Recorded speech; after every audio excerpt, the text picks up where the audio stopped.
नमस्कार, स्वागत है आप सभी का मेरे YouTube channel Smita Hindi classes में। आज हम पढ़ने वाले हैं Bangalore city university BCom second semester का फोर्थ लेसन 15 अगस्त 1947। पुस्तक है काव्य सुधा।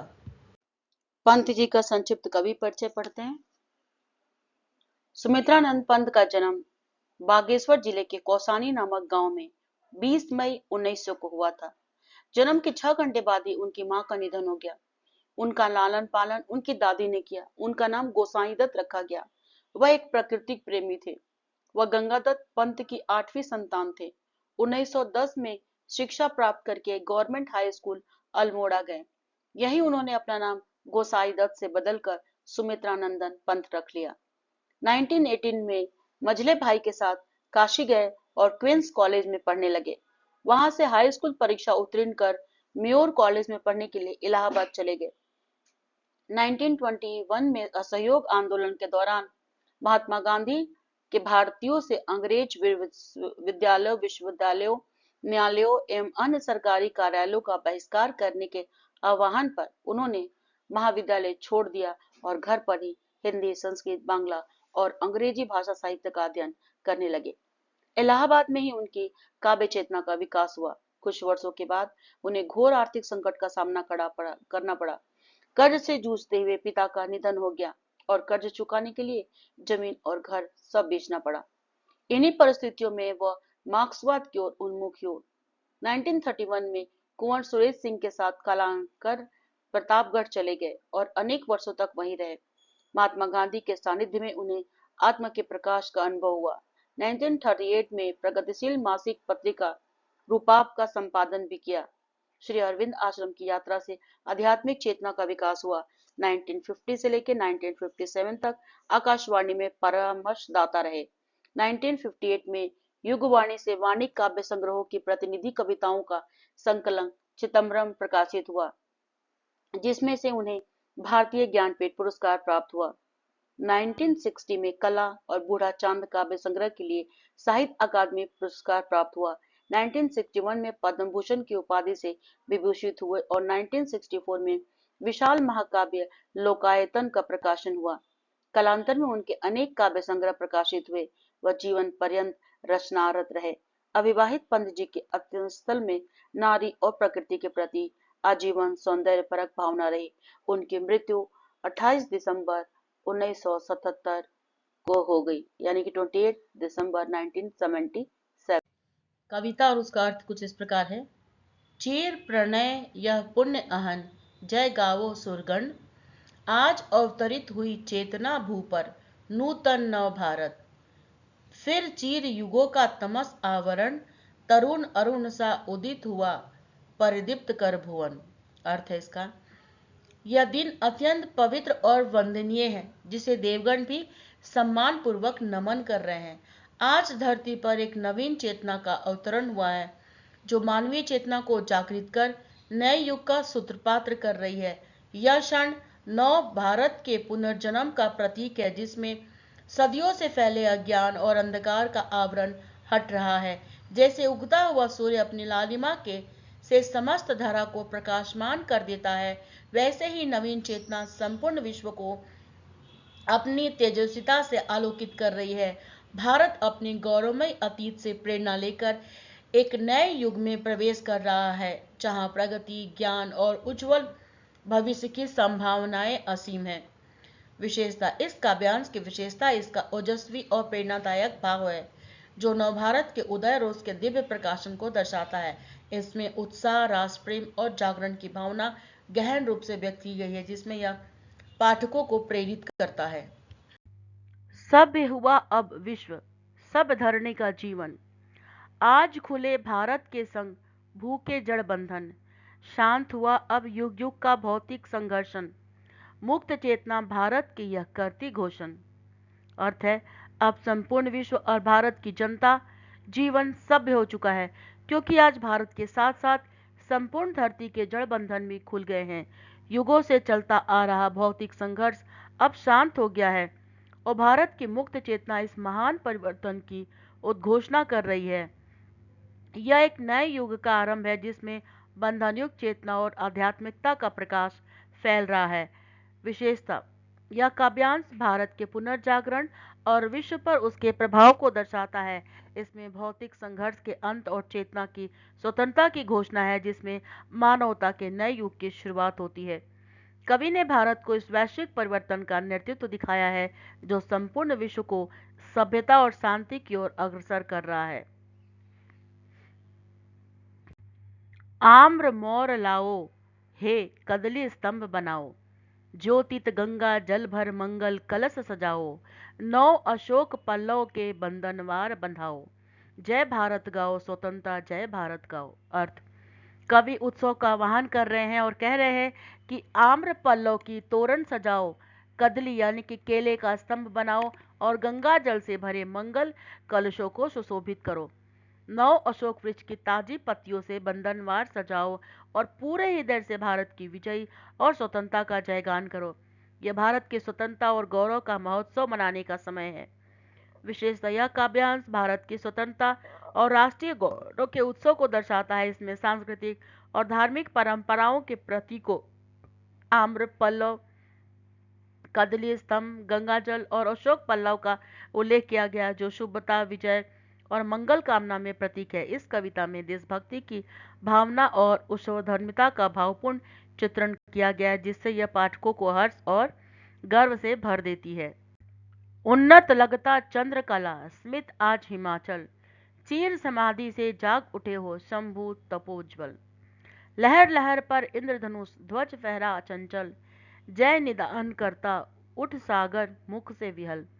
आज हिमाचल पर्वत की शोभा अद्भुत प्रतीत हो रही है, जैसे चंद्रमा की कलाएं मुस्कुरा रही हो और ऐसा लगता है मानो अनादिकाल से ध्यानमग्न भगवान शंकर अपनी तपस्या से जाग उठे हो और उसकी तेजस्विता संपूर्ण ब्रह्मांड में फैल रही हो।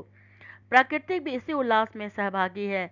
हर लहर पर इंद्रधनुषी ध्वज लहराने लगा है और सागर अपनी लहरों के साथ उत्साहपूर्वक गूंज उठा है, मानो वह भी इस आनंद में मग्न होकर जय घोष कर रहा हो। विशेषता, यह काव्यांश प्राकृतिक और आध्यात्मिकता का सुंदर समन्वय प्रस्तुत करता है। हिमाचल पर्वत, चंद्रमा, भगवान शंकर, इंद्रधनुष और सागर जैसे तत्वों के माध्यम से भारत की महिमा और जागरण को दर्शाया गया है। कवि ने कल्पनाशीलता के साथ भवदृष्ट चित्रण किया है, जिसमें पाठक राष्ट्र के गौरव और प्राकृतिक सौंदर्य का अनुभव कर सकते हैं। इस कविता में ओज और भव्यता और आध्यात्मिक चेतना का गहन प्रभाव है। धन्य आज का मुक्ति दिवस, गाओ जन मंगल, भारत लक्ष्मी से शोभित फिर भारत शतदल, तुमुल जय ध्वनि करो महाभारत महात्मा गांधी की जय, नव भारत के सुख सारथी वह निसंशय। अर्थ है, आज का दिन मुक्ति और स्वतंत्रता का परम धन्य दिवस है, जिसे सभी लोग हर्ष और मंगल गीत गाकर मना रहे हैं। भारत फिर से लक्ष्मी के समान समृद्ध और कमल के समान विकसित होने वाला इस शुभ अवसर पर गगन भेदी जय ध्वनि करो और महात्मा गांधी की जय जयकार करो, क्योंकि वे निसंदेह नव भारत के सुख सारथी है, जिन्होंने देश को स्वतंत्रता के पथ पर अग्रसर किया। विशेषता, यह काव्यांश भारत की स्वतंत्रता और महात्मा गांधी के योगदान को गौरवान्वित करता है। कवि ने राष्ट्र को लक्ष्मी और शतदल के प्रतीक से जोड़ा है, जो उसकी उन्नति और पवित्रता को दर्शाती है। इसमें ओजस्वी और प्रेरणादायक भाषा के माध्यम से स्वतंत्रता का उत्साह, राष्ट्र प्रेम और गांधी जी के प्रति श्रद्धा भाव व्यक्त किया है, जिसमें पाठकों में गौरव और सम्मान की भावना जागृत होती है। राष्ट्र नायकों का हे पुनः करो अभिवादन, जीर्ण जाति में भरा जिन्होंने नूतन जीवन, स्वर्ण सस्य बांधो भूवेणी में युक्ति जन, बनो ब्रज प्राचीर राष्ट्र की मुक्त युवक गण। इस बयान में कवि राष्ट्र के नायकों को पुनः नमन करने का आह्वान कर रहे हैं, जिसमें जिन्होंने संघर्षरत और पतन की ओर बढ़ रही जाति में एक नया जीवन संचार किया है। वे भारत की गौरवशाली पुनरुत्थान के सूत्रधार बने।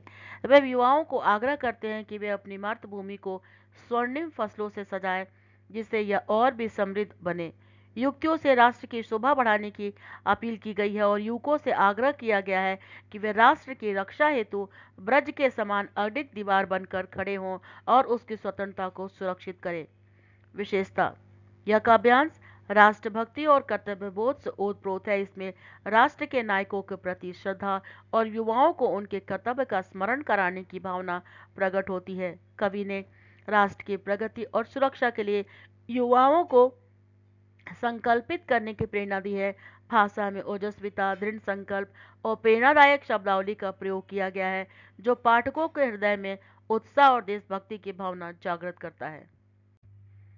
लोह संगठित बने लोक भारत का जीवन, हो शिक्षित संपन्न क्षुधातुर नग्न भग्न जन, मुक्ति नहीं पलती दृग जल से हो अभिसंचित, संयम तप के रक्त श्वेत से होती पोषित। अर्थ, कवि भारतवासियों को एकता और शक्ति का संदेश देते हुए कहते हैं कि देश का जीवन लोहे के समान संगठित और सुदृढ़ होना चाहिए। समाज के प्रत्येक व्यक्ति को शिक्षित और समृद्ध बनाया जाना चाहिए, ताकि गरीबी, भूख और दयनीय अवस्था में जीवन व्यतीत कर रहे लोग सशक्त हो सके। केवल आंसू बहाने से स्वतंत्रता प्राप्त नहीं होती, यह संयम, तपस्या, कठिन परिश्रम और बलिदान के रक्त और पसीने से पोषित होती है। इसलिए यदि हमें सच्ची स्वतंत्रता और समृद्धि प्राप्त करनी है तो त्याग और कठोर परिश्रम आवश्यक है। विशेषतः यह काव्यांश संघर्ष, परिश्रम और आत्मनिर्भरता के मूल्यों को उजागर करता है। इसमें कवि ने सामाजिक न्याय, शिक्षा और संगठन की महत्ता को रेखांकित किया है। भाषा में ओजस्विता और गहराई है, जो यह दर्शाती है कि स्वतंत्रता केवल भावनात्मक अभिव्यक्ति से नहीं, बल्कि अनुशासन, त्याग और दृढ़ संकल्प से सुरक्षित और समृद्ध की जा सकती है। मूंगती मांगती कर्म वचन मन प्राण संपन्न, वृद्ध राष्ट्र को वीर युवक गण दो निज यौवन, नव स्वतंत्र भारत को जग हित ज्योति जागरण, नव प्रभात में स्वर्ण स्नात हो भू का प्रांगण। अर्थ, कवि कहते हैं कि सच्ची मुक्ति केवल कर्म, वचन, मन और प्राण के पूर्ण समर्पण से प्राप्त होती है। वे युवाओं का आह्वान करते हैं कि वे अपनी जोश, ऊर्जा और परिश्रम से वृद्ध हो चुके राष्ट्र में नए जीवन संचार करें। वे ये भी कहते हैं कि नव स्वतंत्र भारत को संपूर्ण विश्व के कल्याण हेतु ज्ञान और प्रकाश को स्रोत बनाना चाहिए। जब यह राष्ट्र जागेगा तो एक नए स्वर्णिम प्रभात में संपूर्ण धरती का आंगन प्रकाश और उन्नति से नहाएगा। विशेषतः यह काव्यांश बलिदान, नवजागरण और राष्ट्र की पुनरुत्थान की भावना से ओतप्रोत है। इसमें युवाओं को अपने देश के उत्थान के लिए प्रेरित करने का संदेश दिया गया है। कवि ने मुक्ति को केवल शारीरिक स्वतंत्रता न मानकर राष्ट्र के पूर्ण विकास और विश्व के हित में एक जागृति के रूप में प्रस्तुत किया है। भाषा ओजस्वी और प्रेरणादायक है, जो पाठकों को देश सेवा के प्रति जागरूक करती है। नव जीवन का वैभव जागृत हो जनगण में, आत्मा का ऐश्वर्य अवतरित मानव मन में, रक्त सिक्त धरने का हो दुस्वप्न समापन, शांति प्रीति सुख का भूस्वर्ग उठे सुरमोहन। अर्थ, कवि का संदेश है कि जन समूह में नव जीवन का वैभव और समृद्धि जागृत हो, जिससे हर मानव के भीतर आत्मिक ऐश्वर्य और शक्ति का अवतरण हो। यह समय है जब रक्त से सिक्त, संघर्षों से परिपूर्ण धरती का दुस्वप्नों का अंत हो और उसकी जगह शांति, प्रेम और सुख का साम्राज्य स्थापित हो। जब यह शांति और आनंद का वातावरण बनता है तो पृथ्वी स्वर्ग के समान सुंदर और सुरों की तरह मोहक बन जाती है। विशेषतः यह काव्यांश समाज के पुनर्निर्माण, शांति और प्रेम को महत्व को उजागर करता है। कवि ने अत्याचार और संघर्ष के अंत के साथ सुख, शांति और समृद्धि के आगमन की कल्पना की है। इसमें मानवता के उच्चतम स्थिति को बढ़ने की प्रेरणा है, जो समग्र समाज के जागरण और आत्मिक उन्नति की ओर इशारा करती है। कविता में भावनात्मक गहराई और संतुलन के साथ राष्ट्र के लिए उज्जवल भविष्य की ओर संकेत किया गया है। भारत का दासत्व दास्ता थी भूमन की, विकसित आज हुई सीमाएं जग जीवन की। धन्य आज का स्वर्ण दिवस, नव लोक जागरण, नव संस्कृति आलोक करे जन भारत वितरण। नव जीवन की ज्वाला से दीपित हो दिनशी क्षण, नव मानवता में मुखलित धरती का जीवन। कवि कहते हैं कि भारत का दासत्व केवल एक भूभाग और मानवता की दास्ता थी, जिसमें देश और उसके लोग गुलामी की स्थिति में थे। अब वह समय आ गया है जब भारत ने अपनी सीमाओं को विकसित और सशक्त कर लिया है और अब यह दुनिया में एक नया प्रकाश और ऊर्जा का स्रोत बन चुका है। आज का दिन, जो कि भारत की स्वतंत्रता और जागरण का प्रतीक है, स्वर्णिम दिवस के रूप में मनाया जा रहा है। यह दिन नवलोक जागरण और संस्कृति के आलोक से भरा है, जो भारत को अपनी पहचान और गौरव से पुनः प्रतिष्ठित करता है। कवि का संदेश है कि नवजीवन की तेजस्वी ज्वाला से दिशाएं आलोकित हो रही हैं और एक नया प्रारंभ हो जिससे नव मानवता का संचार हो सके। इस उजाले में धरती का जीवन नव चेतना नव प्रेरणा से भर जाए, जैसे कोई पुष्प अपनी कोमल पंखुड़ी से खिलता है। यह एक नई शुरुआत है जिसमें मानवता का विकास, शांति और प्रेम का प्रसार होगा। विशेषता, यह काव्यांश स्वतंत्रता, जागृति और संस्कृति के पुनर्निर्माण की भावना से ओतप्रोत है। इसमें कवि ने भारत के ऐतिहासिक संघर्ष और स्वतंत्रता की प्राप्ति को एक स्वर्णिम अवसर के रूप में चित्रित किया है। यह कविता राष्ट्र के जागरण और नई संस्कृति के आशीर्वाद से समृद्ध भविष्य की ओर संकेत करती है, जो भारत को विश्व में एक नया स्थान दिलाती है। इसमें भविष्य के प्रति आशा और प्रेरणा की गहरी भावना है। कवि ने जीवन के नवोत्थान को दीपित करने वाली ज्वाला और धरती की मुक्ति के प्रतीक के रूप में प्रस्तुत किया है। कविता में जीवन के प्रत्येक क्षेत्र में सुधार और नव चेतना के प्रसार की आशा व्यक्त की है, जिससे समाज और पृथ्वी का जीवन रोशन हो सके। आइए एक अंक के प्रश्नोत्तर देखते हैं। भारत का दासत्व कब समाप्त हुआ? 15 अगस्त 1947। भारतीय राष्ट्रीय आंदोलन के प्रमुख नेता कौन थे? महात्मा गांधी, पंडित नेहरू, सुभाष चंद्र बोस, बाल गंगाधर तिलक। भारत की स्वतंत्रता संग्राम में महात्मा गांधी का योगदान क्या था? महात्मा गांधी ने असहमति और अहिंसा के सिद्धांतों का पालन करते हुए भारतीय स्वतंत्रता का नेतृत्व किया था। भारतीय संविधान कब अपनाया गया? भारतीय संविधान 26 नवंबर 1949 को अपनाया गया और 26 जनवरी 1950 को लागू हुआ। भारत की राजधानी कहाँ है? दिल्ली। भारत में सबसे बड़ा राज्य कौन सा है? राजस्थान। भारतीय स्वतंत्रता संग्राम की शुरुआत कब हुई? 1857 में। भारत में कितने राज्य हैं? 28 राज्य और 8 केंद्र शासित प्रदेश। जय हिंद का नारा किसने दिया? नेताजी सुभाष चंद्र बोस। भारत का राष्ट्रीय ध्वज किसने डिजाइन किया था? पिंगली वेंकैया ने। टिप्पणी लिखें। शीर्षक, भारतीय स्वतंत्रता संग्राम और राष्ट्र निर्माण की गौरवमयी गाथा। भारतीय स्वतंत्रता संग्राम एक ऐतिहासिक घटना थी जिसे न केवल भारतीय समाज की सामाजिक और सांस्कृतिक धारा को बदल दिया, बल्कि दुनिया भर में उपनिवेश शासन के खिलाफ प्रतिरोध की एक नई प्रेरणा दी थी। इस संग्राम में अनेक महान नेताओं और आंदोलनों ने हिस्सा लिया, जिसमें महात्मा गांधी, पंडित नेहरू, सुभाष चंद्र बोस और बाल गंगाधर तिलक जैसे प्रमुख नेता थे। महात्मा गांधी का नेतृत्व भारतीय स्वतंत्रता संग्राम का एक महत्वपूर्ण मोड़ था, जिसमें उन्होंने अहिंसा और सत्य के सिद्धांतों का पालन करते हुए ब्रिटिश साम्राज्य के खिलाफ संघर्ष किया। गांधी जी के नेतृत्व में नमक सत्याग्रह, भारत छोड़ो आंदोलन और दांडी मार्च जैसे आंदोलन ने भारतीय जनमानस को एकजुट किया और ब्रिटिश साम्राज्य के खिलाफ एक अभूतपूर्व संघर्ष को जन्म दिया।